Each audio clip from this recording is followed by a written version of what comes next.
Let's start this week's headlines with that Sunday duel between Iowa and Nebraska. Looked like all Hawkeyes early. Ridge Lovett had the only win in the first 6 matches for Nebraska, and then suddenly the Huskers came alive. Mikey Labriola reverses Michael Kemmerer to get the win at 174. At 184, Taylor Vens looked like a completely different guy than a week ago, pitting Abe Assad, and then Eric Schultz gets the win over Jacob Warner, one of his rivals. It took a win at heavyweight by Tony Cassiope over Christian Lance to salt this away for Iowa. We talked about them last week. Northwestern, they wrap up their Big Ten dual meet schedule, winning their 4th straight against Purdue, 20-15. Yaya Thomas, an All-American, he stepped up at 149. There's Ryan Deacon, 2-time Big Ten champion, putting Coleman's shoulders to the mat. He gets the pin, and at heavyweight, Lucas Davison, a tech fall. Northwestern gets it done. Wisconsin continues to deliver. Been talking about the Badgers exceeding expectations all year long. Maybe those expectations were a little bit too low. 2 quality non-conference wins, Northern Iowa and Cornell. Could the Badgers be one of those teams that is a fly in the ointment trying to get into the top 3 in this year's Big Tens? And Michigan State gets it done. Really exciting duel against in-state rival Central Michigan. Chase Eldadi, a critical win at 157 pounds. Cameron Caffey at 197. He was victorious. But when you look at this duel, the big match was at 184 pounds. Lane Melcheski, a stick and 6 points. The Spartans get it done over the Chippewas. You want to talk about pins? I give you King Sandoval of Maryland. Another fall this weekend. NCAA leader in that category. Terps pick up wins over both Columbia and American. They're duels they should win, and they're not likely to factor in the postseason, but it is always nice to finish your regular season on a high note, and that is exactly what Maryland did this past weekend. So the regular season has now officially come to a close. No wrestling coming up this weekend. Everybody's got a week off getting ready for the Big Tens in 2 weekends. So Shane, as we wrap up the regular season, what are some of your big picture takeaways? I just love last night's duel, Nebraska and Iowa. That was a lot of fun. All these teams, they come to fight. Northwestern, Michigan State, Purdue, those teams 4-4 in conference action. You mentioned the Badgers. Something's got to give at the Big Ten championships. Anything can happen, and that's what I love about this tournament. Anything can and often does happen at the Big Tens. Why it's such an exciting event, arguably, I think inarguably, the most exciting event in all of college wrestling. It was exciting on Sunday night in Lincoln. It was also a little bit of a scare for Iowa because Nebraska put forth its best effort later on in that duel at the heavier weights. We talked about those wins at 74, at 84, at 97. They were a Christian Lance upset away from knocking off Iowa in that duel. And I know, as I'll talk to Ridge Lovett in a little bit, there are no moral victories. That's exactly what we discussed. But boy, Nebraska has to feel awfully confident. It's a very dangerous team, beginning with Ridge Lovett at 149, all the way up through Christian Lance at heavyweight. They're dangerous. And that was a great duel last night. Those upper weights, they've been doing it all season long. Taylor Vens last night had a key pin, of course. Mikey Labriola was phenomenal. That was a nice win for them. Which of those matches at 74, 84, 97 grabbed your attention and why? I'm going to say 197 because Eric Schultz and Jacob Warner, they had wrestled 4 times previous. They were 2-2 against each other. They're always very close. 2-point, 1-point matches. That match was fun to watch because both those 2 guys, Rick, can win a national title. And there's so much discussion about an upset from Labriola over Kemmerer. It is because of their seeding, but Mikey has wrestled Michael very difficult in the past.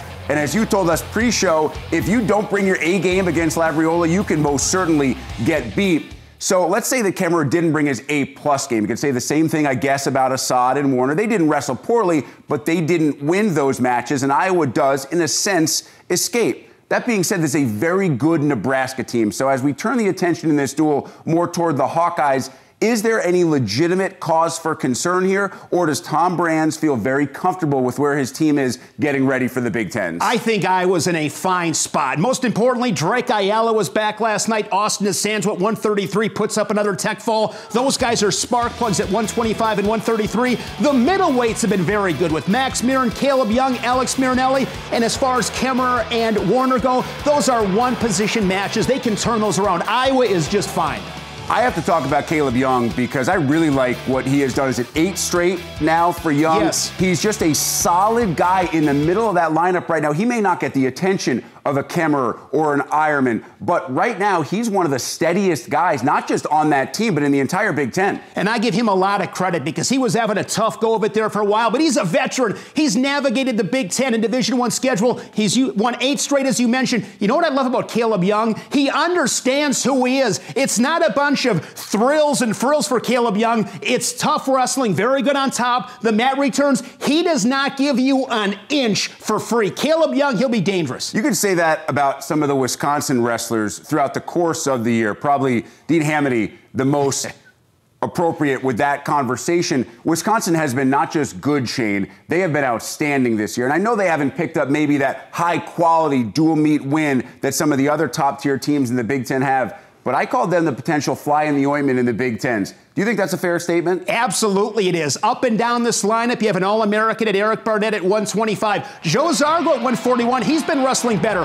Austin Gomez, one of the better stories in the Big Ten. He's been magnificent at 149. And those upper weights, they're very solid there. You have an All-American at heavyweight with Trent Hilger. And as you mentioned, DJ Hamity at 165. He's 20-1, 18 bonus point victories. He's been fantastic for Wisconsin. Is this a team that you think heads to the Big Tens thinking, okay, we may not be able to get past Iowa or Penn State, but we have a legitimate chance to finish top 3 and battle Michigan for that spot? I can promise you that coaching staff and everybody in that team 100% believes they can be that team, and rightfully so. They've been great. Hey, the proof will be on the mat. Until then, we can talk about it, and we have way too much time to talk about it, but you have to prove it when you get down to those 7 minutes and possibly a little bit more when it all truly matters. Time for a quick break. When we come back, I do have a chance to chat with Ridge Lovett, one of the most energetic, enthusiastic wrestlers in the country.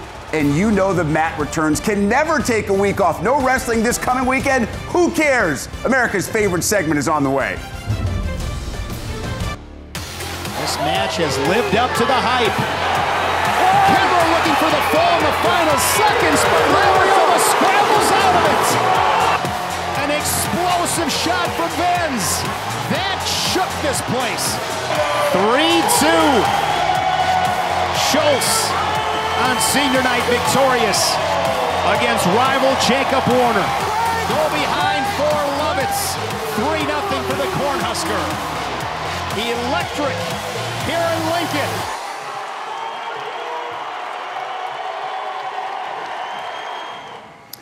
It was this week's guest, Nebraska's 149-pounder Ridge Lovett, who set the tone for the Huskers and then watched as Nebraska nearly pulled off an unbelievable comeback with wins at 74, 84, and 97. Ridge, take me inside Devaney on Sunday night. I could see the rest of your team watching as Christian Lance is wrestling Tony Cassiope, and there was so much buildup. What was the environment like?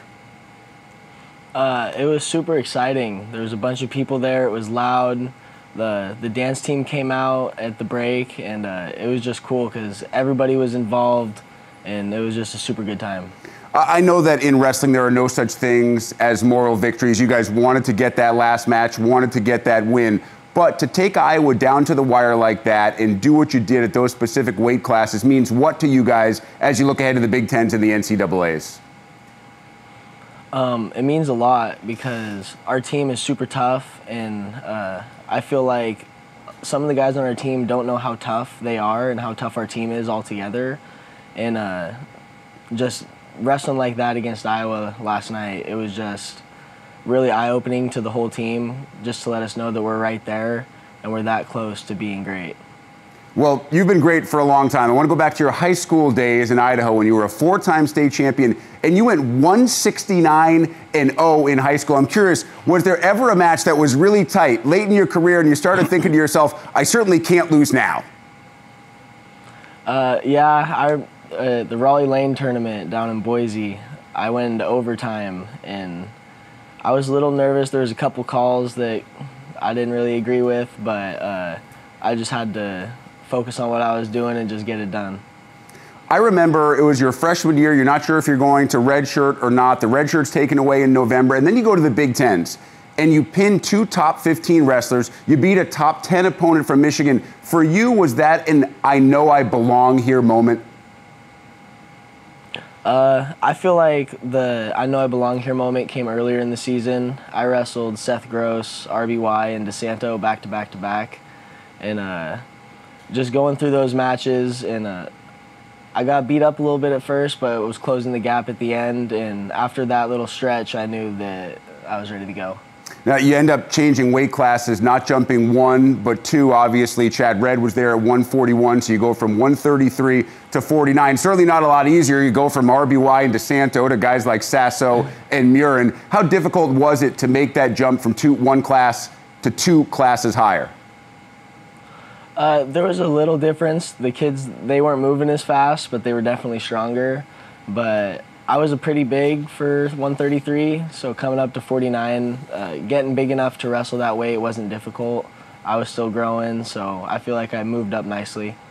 I want to take you back just a couple of weeks this season. You're wrestling Penn State's Bo Bartlett, and you sent our announcers, Shane Sparks and Jim Gibbons, into an absolute frenzy with a takedown that they say was the best of the year. What do you remember about that specific move? I was holding on to his leg, and I was just thinking, don't get cradled. My knee was up next to my face. I was, right there. My foot was up there. I was like, can't get cradled. And then my foot came down, and then it was just back to basics, just finish the double leg. Did you get a chance to hear the call of those guys and how crazy they went when they were reliving that move? Yeah, I saw it on Twitter afterwards. My dad called me, and he asked me about the takedown, and I thought he was talking about the go behind, and because I felt super fast when I did it, and he was like, no, the one everyone's talking about. And then I went back and watched it, and I was like, oh, shoot, that was pretty cool. You are a guy who always seems to bring the energy. I know at least once or twice this year at home they've started at 149 because they want you to kind of set the tone. How much do you enjoy that moment and being that kind of guy who's the energy guy for this team? It's fun. I like to bring the energy and just mix it up every single time. I like to think of myself as a gunslinger, someone who's going to go out there and let it fly. And I like it. I like bringing the excitement, bringing the energy, and that's when our team wrestles best, is when we turn the duels into a party. So let me finish with this, because we've talked a little bit about some of the great guys at 149. Last year in the Big Tens, you beat Murin, then you lose to Sasso in the finals. Then Murin gets a little bit of revenge on you in the NCAAs. One or the other of those two guys do you consider to be more of a rival, or do they have equal standing for you? I try to think of everybody as equal. Everyone in the Big Ten is tough, and just taking it one match at a time. So I'm not really looking forward to wrestling anyone in particular, but I'm ready to go, and I'm excited for Big Tens. Well, we are excited, Ridge, to see you at Big Tens. We appreciate the time today. Wish you the best of luck at the Big Ten. Should we have a big-time crowd behind you and the rest of the Nebraska wrestlers, and, of course, at the NCAAs as well. Absolutely. Thank you.